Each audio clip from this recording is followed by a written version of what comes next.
everyone, welcome to the official YouTube platform of Law Prep Tutorial. I am your law mentor Dimple Parekh and आज हम discuss करने जा रहे हैं एक और बहुत ज़्यादा इम्पॉर्टेंट जजमेंट। आज से कुछ दिनों पहले हमने एक करंट लीगल जजमेंट पढ़ा था अमलेश कुमार वाला। अगर आपको याद है तो आप मुझे कमेंट करके ज़रूर से बताना कि उसमें हमने क्या पढ़ा था, कोर्ट ने उस पर्टिकुलर केस में क्या हेल्ड किया था। अब आज जो हम जजमेंट के बारे में बात करने जा रहे हैं, इसके बारे में अमलेश कुमार वाले केस में भी डिस्कशन हुआ है, बिकॉज ये भी समवेयर और दी अदर नहीं, ये भी रिलेटेड है टू नार्को एनालिसिस टेस्ट। और इस बार क्योंकि काफ़ी ज़्यादा चर्चा में है ये, तो मे भी हो सकता है कि ये कॉन्स्टिट्यूशन ऑफ इंडिया से भी रिलेटेड है, आर्टिकल 20, आर्टिकल 21, तो मे भी हम एग्जाम में इस पर्टिकुलर टॉपिक को एक्सपेक्ट कर सकते हैं। तो मुझे लगा कि अगर हमने अमलेश कुमार वाले केस को डिस्कस किया ही है, तो वो जजमेंट जिस पर रिलाई होकर उस पर्टिकुलर जजमेंट को पास किया गया है वो तो हमें पढ़ना ही होगा। अभी तक आपको पता चल गया होगा कि हम कौन से केस के बारे में बात कर रहे हैं। It is Selvi and versus state of Karnataka. So basically Selvi and others versus state of Karnataka की यहाँ पर बात हो रही है। तो अब हम जल्दी से चलकर देखते हैं कि आखिर यहाँ पर डिस्कशन हुआ क्या था। और ये जजमेंट है ना 2010 का है, और अभी जो हमने करंट जजमेंट देखा था अमलेश कुमार, वो 2025 का था। तो 2025 में भी जजमेंट पास करते वक्त अगर किसी पर्टिकुलर जजमेंट को देखा गया है, साइट किया गया है, इसका मतलब ये है कि ये जजमेंट हमारे लिए काफी ज्यादा इंपॉर्टेंट हो जाता है, बिकॉज अब ये एक प्रेसिडेंट का रोल प्ले कर रहा है। तो अब जल्दी से देखते हैं कि आखिर इस पर्टिकुलर जजमेंट के फैक्ट्स क्या थे। So basically this case involved a series of criminal appeals that brought forth a common legal question regarding the involuntary administration of certain scientific techniques for the purpose of investigation. For example narco analysis. ठीक है, तो यहाँ पर बात हो रही थी उन टेक्निक्स की जो कि यूज किए जा रहे थे ताकि हम एविडेंस गैदर कर सके। See there are a lot of cases जहाँ पर एविडेंस मिलना बहुत मुश्किल हो जाता है, एविडेंसेस नहीं मिल पाते हैं, एंड एज अ रिजल्ट ताकि जल्दी से एविडेंस मिल जाए कुछ टेक्निक्स का यूज किया जाता है लोगों के ऊपर ताकि वो एक अनकॉन्शियस स्टेट ऑफ माइंड में सच बोल दे कहीं ना कहीं। ठीक है, बिकॉज ये माना जाता है कि when a person is unconscious तो वो अपनी जो चालाकी वाला दिमाग है उसको यूज नहीं कर पाएगा, एज अ रिजल्ट वो झूठ नहीं बोल पाएगा। तो यहाँ पर उन्हीं इन्वेस्टिगेशन टेक्निक्स की बात हो रही है। आगे हमें बताया जा रहा है द टेक्निक्स अंडर स्क्रूटिनी, यानी कि यहाँ पर जिन टेक्निक्स के बारे में बात हो रही थी it includes narco analysis, polygraph examination यानी कि lie detector test, BEAP test, ये सब कुछ यहाँ पर इन क्वेश्चन थे under this particular judgment. Investigative agencies were utilizing these methods on accused individuals, suspects and even witnesses. किस किस पर अप्लाई कर रहे थे वो? Accused individuals. अक्यूज्ड कौन होते हैं? जिनके ऊपर आरोप लगा होता है। अभी पता नहीं चला है कि उसने क्राइम कमिट किया है या नहीं किया है, लेकिन उसके ऊपर इल्जाम लगे हैं कि आपने किया है। ठीक है, तो अक्यूज्ड के ऊपर भी अप्लाई हो रहा था, सस्पेक्ट के ऊपर भी अप्लाई हो रहा था कि भाई लग रहा है कि डिंपल ने मर्डर किया है, तो एक काम करते हैं डिंपल के ऊपर हम नार्को कर लेते हैं। ठीक है, सस्पेक्ट्स के ऊपर भी हो रहा था, एंड ऑल्सो जो विटनेसेस थे उनके ऊपर भी ये टेस्ट किए जा रहे थे विदाउट देयर कंसेंट। जो मेन पॉइंट यहाँ पर था वो ये था कि किए तो जा रहे थे इन टेस्ट को, लेकिन वो भी विदाउट कंसेंट। उनसे पूछा नहीं जा रहा था कि आपको ये टेस्ट करवाना है या नहीं करवाना है, आपकी सहमति है या नहीं है। अगर एजेंसी को ये लग रहा है, इन्वेस्टिगेटिंग ऑफिसर को ये लग रहा है कि करना चाहिए, तो वो कर रहे थे। To extract information and assist in criminal investigations, के उनको ये लग रहा था कि हमारा काम आसान हो जाएगा अगर जल्दी से कोई पर्सन सच बोल देता है या फिर सच उगल देता है। तो एज अ रिजल्ट ये सारे टेक्निक्स को यूज किया जा रहा था। अब यहाँ पर पॉइंट ये है कि स्टेट का क्या कहना है। Sorry, the state advocated for the use of these techniques, asserting their importance in conducting efficient investigations, particularly in complex cases where evidence was scarce. अब यहाँ पर state ने advocate किया, इसका मतलब क्या है कि state यहाँ पर कहीं ना कहीं साथ है नार्को एनालिसिस या फिर बीप टेस्ट के या फिर पॉलीग्राफ एग्जामिनेशन टेस्ट के। और वो क्यों है? सीधी सी बात, वो यहाँ पर ये कह रहे हैं कि कुछ कुछ केसेस ऐसे होते हैं जहां पर हमारे पास एविडेंसेस नहीं होते हैं, और जहां पर एविडेंस मिसिंग होते हैं वहां पर अगर हम लोगों को इवेंट्स को कनेक्ट करना है और डिसीजन पे पहुंचना है, तो उसके लिए हम लोगों को जरूरी है कि कुछ फैक्ट्स के बारे में पता चले या कुछ ऐसे खुलासे हों जिससे कि हम केस को सॉल्व कर पाए, और इसीलिए हमारे लिए इंपॉर्टेंट है कि हम इन टेस्ट को कंडक्ट करें. It was also put forth that these methods were a more humane alternative to the prevalent use of third degree interrogation tactics by law enforcement. अब देखो यहाँ पर कितनी अच्छी बात इन्होंने कही है. यहाँ इन्होंने अपने बात को प्रूव करने के लिए, अपने आर्गुमेंट को स्ट्रांग बनाने के लिए यही तक कहा है कि अगर हम ये टेस्ट यूज कर रहे हैं तो ये तो अच्छी बात है ना. बिकॉज अगर हम ये टेस्ट यूज नहीं करेंगे तो फिर हम सच उगलवाने के लिए इनके साथ मारपीट करेंगे, थर्ड डिग्री का यूज करेंगे, और थर्ड डिग्री तो फिर बहुत ज्यादा खराब हो जाता है बिकॉज खून खराबा होगा और लोगों को मारा जाता है बहुत बुरी तरीके से, उनके साथ बहुत बुरा किया जाता है. सो इससे तो अच्छा ही है ना, ये तो ज्यादा ह्यूमेन तरीका है, यानी कि वहां पर हम किसी को कष्ट नहीं दे रहे हैं, किसी को मारपीट नहीं कर रहे हैं, बस कुछ ड्रग हम लोग उनको दे रहे हैं जिससे कि वो अनकॉन्शियस हो रहे हैं, और फिर उसके बाद उनको जो भी हम क्वेश्चन पूछ रहे हैं उसका आंसर वो हमें दे रहे हैं. या फिर कोई मशीन हमने उनके सामने रख दी है जिसपे हम उनको क्वेश्चन पूछ रहे हैं. अब उनके जो हाव भाव होंगे क्वेश्चन पूछने पर, उनका बीपी कितना जाता है, उनका जो जितने भी मतलब लेवल्स हैं वो कैसे हैं कैसे नहीं है, उस पर डिपेंड करेगा कि वो सच बोल रहे हैं कि झूठ बोल रहे हैं. तो उन्होंने बोला कि ये तो अच्छी बात है ना, मारपीट तो नहीं हो रही है एटलीस्ट, ठीक है. And the appellants on the other hand challenged the constitutional validity of these involuntary tests. तो ये तो स्टेट का कहना था कि मारपीट नहीं हो रही है, एक अच्छा तरीका है, एंड ऑल्सो जब एविडेंसेस नहीं मिलते हैं तो हम लोग के लिए हेल्पफुल होता है. लेकिन जो अपील लेके गए थे, जिनको हम एपेलेंट्स बोलते हैं, उन्होंने ये बोला कि ये हमारे कॉन्स्टिट्यूशनल राइट्स को इन्फ्रिंज करता है. अभी हम डिस्कस भी करेंगे कि वो कौन से राइट्स हैं जिनका इन्फ्रिंजमेंट के बारे में यहाँ पर बात हो रही है. ये था हमारा छोटा सा एकदम facts of this particular case, Selvi's case. Now coming to the issue क्या होता है कि क्वेश्चन कौन से गए कोर्ट के सामने. सो यहाँ पर जो सबसे बड़ा क्वेश्चन गया वो क्या था कि अगर कंपल्सरीली इन टेस्ट को करवाया जा रहा है, नार्को एनालिसिस हो गया, लाई डिटेक्टर टेस्ट हो गया, बीप टेस्ट हो गया, ठीक है, infringes upon the right against self incrimination as protected under article 20 of the Indian constitution. क्योंकि आर्टिकल 20 जो है इंडियन कॉन्स्टिट्यूशन का, वो एक बात साफ कहता है कि it is the fundamental right of a person, कि हम उससे जोर जबरदस्ती कुछ भी ऐसा नहीं बुलवा सकते हैं कि उससे उसको खुद को ही सजा मिल जाए, उसका कन्विक्शन हो जाए. सो बेसिकली ये जो फंडामेंटल राइट है, ये पर्सन को एक राइट दे रहा है अगेंस्ट सेल्फ इंक्रिमिनेशन. आप ऐसा कुछ नहीं बोलोगे जिससे कि आप जेल जाओ. तो पहला क्वेश्चन ये उठा कि अगर हम किसी पर्सन के बिना कंसेंट के अगर ये टेस्ट करवाते हैं तो क्या ये उनके इस पर्टिकुलर फंडामेंटल राइट को वायलेट करेगा. And number 2, whether compelling an individual to undergo these techniques constitute a reasonable restriction on the personal liberty as guaranteed by Article 21. Article 21 तो हमसे कहता है we have a right to life with personal liberty with dignity. तो फिर अब यहाँ पर ये कहा जा रहा है कि अगर हम किसी पर्सन का बिना कंसेंट के नार्को एनालिसिस कर रहे हैं तो क्या यहाँ पर infringement of his right under article 21 भी हो रहा है क्या, या फिर हम ये कह सकते हैं कि नहीं ये तो एक रिजनेबल रेस्ट्रिक्शन है जिसको हम लगा सकते हैं, ये एक एक्सेप्शन है, क्या हम ये कह सकते हैं टू द जनरल रूल. तो अब यहाँ पर कोर्ट का क्या कहना था वो हम जानते हैं. सबसे पहले कोर्ट ने कहा it is violation of the right against self incrimination. Court ने यहाँ पर क्या रूल किया, the court ruled that the information obtained from these test is testimonial in nature. It reasoned that forcing an individual to reveal information through these methods amount to testimonial compulsion. आप अपने ही against किसी person को testimony देने के लिए मजबूर नहीं कर सकते हो. कल को अगर मैंने कोई मर्डर किया है तो कोई भी अथॉरिटी मुझे फोर्स नहीं कर सकती है कि मैं अपने खिलाफ ही कोई ऐसा स्टेटमेंट दूं जिससे कि मुझे ही नुकसान हो, मैं अपने खिलाफ ही टेस्टिमनी दूं, ऐसा मुझे कोई फोर्स नहीं कर सकता है. और नार्को में क्या हो रहा है, अगर हम विदाउट कंसेंट कर रहे हैं तो हम किसी पर्सन को फोर्स ही तो कर रहे हैं, ठीक है. एज अ रिजल्ट यहाँ कोर्ट ने कहा सबसे पहले कि it is violative of article 20 अगर हम विदाउट कंसेंट कर रहे हैं तो. Then number 2, violation of personal liberty and privacy under Article 21 of the Indian Constitution.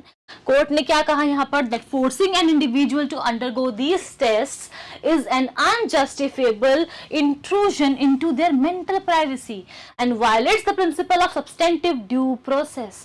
Such a forcible intrusion into a person's mental state is an affront to human dignity and liberty and can be considered cruel, inhuman or degrading treatment.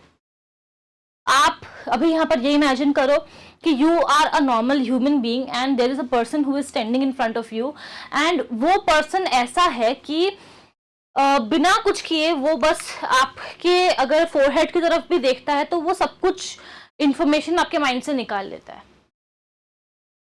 जोर जबरदस्ती भी नहीं कर रहा है वो, but उसके अंदर वो ताकत है। आपको कैसा फील होगा?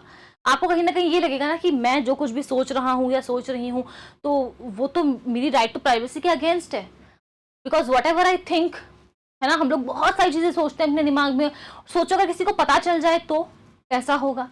तो वही बात यहाँ पर हो रही है कि देयर इज अ पर्सन, उसने क्राइम कमिट किया है नहीं किया है वी डोंट नो, हमें पता करना है कि किया है कि नहीं किया है उसने। सो उसके लिए अगर हम उसके कंसेंट के बिना नार्को एनालिसिस कर रहे हैं तो इसका मतलब तो यही हुआ ना कि हम लोग उसकी जो प्राइवेसी है उसके साथ खिलवाड़ कर रहे हैं। We are playing with that person's right to privacy because हम उसके माइंड में घुस के उससे क्वेश्चंस पूछ रहे हैं और वो जब अनकॉन्शियस स्टेट में है तब हम उससे क्वेश्चंस पूछ रहे हैं जहां पर वो क्या जवाब दे रहा है उस पर उसका जोर है ही नहीं। ठीक है। सो यहाँ पर कोर्ट ने साफ साफ दो चीजें कही कि अगर हम नार्को एनालिसिस टेस्ट किसी भी पर्सन कंसेंट के बिना करवाते हैं या फिर कोई भी लाई डिटेक्टर टेस्ट है या फिर बीप टेस्ट है, अगर हम इनको करवाते हैं without a person's consent then it is violative of article 20 and article 21 of the Indian constitution. Then coming to the more important thing, inadmissibility as an evidence. No individual can be forcibly subjected to any of these techniques. वो अभी हम लोग पढ़ करके आए हैं कि बिना फोर्स यूज करके या बिना कंसेंट के आप इन टेस्ट को नहीं करवा सकते हो।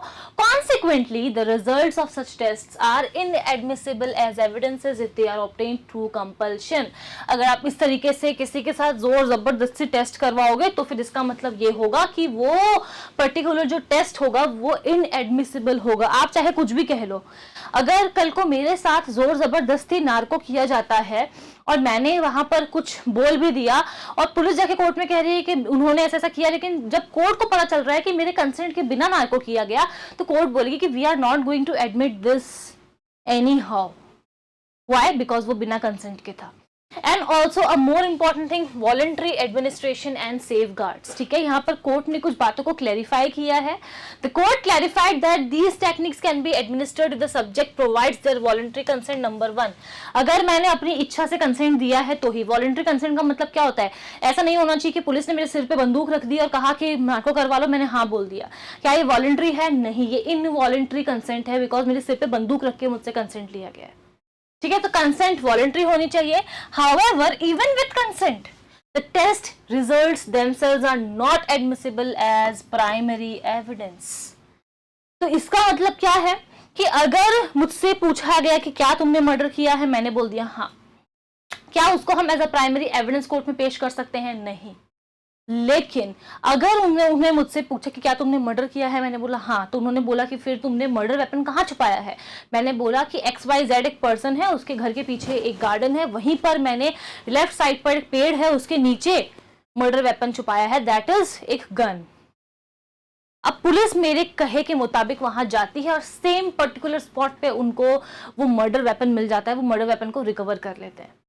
तो अब क्या वो मर्डर वेपन जो है उसको वो एज एन एविडेंस एडमिसिबल होगा? जी हाँ। तो मैंने जो कहा है सिर्फ मेरा कहना as a primary evidence admissible नहीं होगा, लेकिन मेरे कहने पे जो भी मटेरियल इंफॉर्मेशन या कोई डिस्कवरी उनको हुई है, जैसे कि एक मर्डर वेपन का मिल जाना, ठीक है, उसको हम लोग एक एविडेंस की तरह एडमिट कर सकते हैं in the court of law as per the Indian evidence act. ठीक है। एंड यहाँ पर आपके माइंड में क्वेश्चन आ रहा होगा कि यहाँ पर जब मैंने आपको बताया कि कंसेंट वॉलंटरी होना चाहिए, वॉलंटरी कंसेंट का मतलब है ये नहीं कि मेरे सिर पे बंदूक रख के उनसे कंसेंट लिया गया हो। सो क्वेश्चन तो अब यही उठता है ना कि how will the court ensure कि जो कंसेंट लिया जा रहा है वो वॉलंटरी है या नहीं है? बोला तो जा सकता है ना कि वॉलंटरीली दिया है, लेकिन पीछे से किसी ने जोर जबरदस्ती की है, क्या पता चलेगा? एज अ रिजल्ट यहाँ पर कोर्ट ने ये बोला कि वॉलंटरी कंसेंट हो, इसके लिए हम लोग कुछ स्ट्रिक्ट गाइडलाइंस दे रहे हैं जिसको फॉलो करना ही होगा। ठीक है, और कुछ ऐसी ही guidelines national human rights commission ने भी देके रखी है फॉर पॉलीग्राफ टेस्ट। तो उन्होंने यहाँ पर साफ साफ कह दिया कि जो गाइडलाइंस है उसको फॉलो करना होगा, और गाइडलाइंस में बहुत सारी बातें कही गई है। फॉर एग्जांपल, एक पर्सन के पास, एक इंडिविजुअल के पास ये राइट है उसको इन्फॉर्म किया जाना चाहिए कि भाई आपके साथ ऐसा ऐसा किया जाने वाला है, और अगर आप किसी लॉयर या एडवोकेट से बात करना चाहते हो तो आप कर सकते हो। ठीक है, अगर वो बोल भी रहे हैं कि हाँ ठीक है नार्को एनालिसिस मैं करवा लूंगा, तो आपको उनकी पूरे के पूरे कॉन्सिक्वेंसेस के बारे में बताना होगा। ठीक है, आपको उन्हें बताना होगा कि जो बात आप कहेंगे उसका इफेक्ट आपके ऊपर लीगली क्या होने वाला है, और ऑल्सो अगर कोई ड्रग उनको दिया जा रहा है तो उसका मेंटली उनके ऊपर क्या इफेक्ट पड़ेगा। तो उनको पूरा पता होना चाहिए कि उनके साथ जो भी टेक्निक यूज की जाने वाली है वो उनके ऊपर क्या इम्पैक्ट छोड़ने वाली है, या फिर आगे उनके साथ उसके बेसिस पे क्या हो सकता है। एंड ऑल्सो जब वो कंसेंट देंगे तो उसकी रिकॉर्डिंग मजिस्ट्रेट के सामने होनी चाहिए। ठीक है, तो कुछ ऐसी बातें यहाँ पर, कुछ ऐसी गाइडलाइंस हमें यहाँ पर दी गई थी, और यही कहा था यहाँ पर सुप्रीम कोर्ट ने कि अगर बिना किसी पर्सन के कंसेंट के नार्को एनालिसिस, बीप टेस्ट या फिर लाई डिटेक्टर टेस्ट जैसे कुछ भी करवाया जाता है बिना कंसेंट के, तो वो वायलेटिव है of that persons fundamental right under article 20 and 21 of the Indian constitution, and it can not be done at any cost. तो इम्पैक्ट की जजमेंट हमारे ऊपर क्या छोड़कर गया। इम्पैक्ट पे चलने से पहले let me guide you through the official website of Law Prep Tutorial. If you are looking for any mock test, आपको ऐसा लग रहा है कि mock test देना तो है बट कहाँ से दूँ, कहाँ से मिलेगा एकदम ऑथेंटिक mock test जो कि as per the trend हो, एज पर दी क्वेश्चंस जो एग्जाम में पूछे जा रहे हैं रिसेंटली उससे हो, तो आपको चिंता करने की कोई जरूरत नहीं है। You can visit the official website of law prep tutorial. यहाँ पर आप देखोगे ऑफिशियल वेबसाइट पे आपकी नीड के अकॉर्डिंग डिफरेंट मॉक टेस्ट दिए हुए हैं, 15 full length, 5 full length mock test, 25 full length mock test. आपको जितने भी चाहिए आप यहाँ से एनरोल कर सकते हैं, मॉक टेस्ट दे सकते हैं। मॉक टेस्ट क्यों देने हैं ये मैं बार बार आप लोग को बता चुकी हूँ, सो आई डोंट थिंक कि मुझे उसको रिपीट करने की जरूरत पड़ेगी। Now coming to the impact. ठीक है, ये जो पर्टिकुलर डिसीजन था इसने बहुत ही बड़ा इम्पैक्ट छोड़ा, स्ट्रेंथनिंग द कॉन्स्टिट्यूशनल प्रोटेक्शन। सबसे पहले तो हम लोग को ये बता दिया गया कि if we have got any fundamental right be it an accused person, तो फंडामेंटल राइट्स को हम बहुत सीरियसली लेते हैं, चाहे वो पर्सन कोई अक्यूज्ड ही क्यों ना हो। अगर उसके पास राइट अगेंस्ट सेल्फ इंक्रिमिनेशन है, इसका मतलब है उसको वायलेट नहीं किया जा सकता। अगर उसके पास पर्सनल लिबर्टी है, अगर उसके पास प्राइवेसी है, राइट टू प्राइवेसी है, तो वो है, हम उससे छीन नहीं सकते हैं।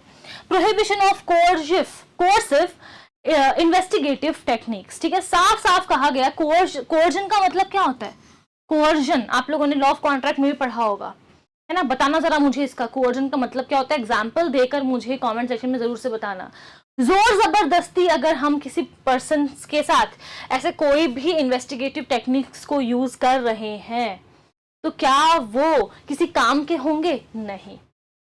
Then emphasize on informed consent. सबसे ज्यादा हमें यहाँ पर यही बताया गया कि कंसेंट लो उनसे, जिस भी पर्सन के ऊपर आप नार्को या फिर कोई भी टेस्ट करने वाले हो, एंड उनको सारे कॉन्सिक्वेंसेस बताओ, अच्छे बुरे वॉट एवर इट इज। ठीक है, सो आपको उन्हें सारे कॉन्सिक्वेंसेस बताने होंगे। और हम लोगों को इस पर्टिकुलर केस ने, सेल्वी के केस ने, इसका एविडेंशियरी वैल्यू भी बताया कि मैंने जो स्टेटमेंट दी है that is not admissible as primary evidence, लेकिन मेरे कहने पे अगर कोई डिस्कवरी होती है, कोई नए फैक्ट्स का पता चलता है, कुछ कड़ियां जुड़ती है, तो वो एडमिसिबल होंगे, साफ साफ बता दिया गया है। And also balancing the investigative needs and individual rights. ठीक है, माना कि कभी कभी कुछ केसेस ऐसे होते हैं जो बहुत ज्यादा उलझे हुए होते हैं, है ना, लेकिन उन उलझे हुए केसेस को सुलझाने के लिए हम किसी के फंडामेंटल राइट्स के साथ तो खिलवाड़ नहीं कर सकते हैं ना, उसको तो हम वायलेट नहीं कर सकते, because those are fundamental rights, the most important human rights that we have got, जो कॉन्स्टिट्यूशन हमें दे रहा है। तो हमें एक बैलेंस बनाकर चलना होगा। हम ऐसा नहीं कर सकते हैं कि किसी पर्सन के ऊपर आरोप लगाए तो कोई बात नहीं, we can treat that person जैसा हम चाहते हैं वैसे ही। No, it can not happen. And बस यही कहा था सुप्रीम कोर्ट ने सेल्वी के केस में।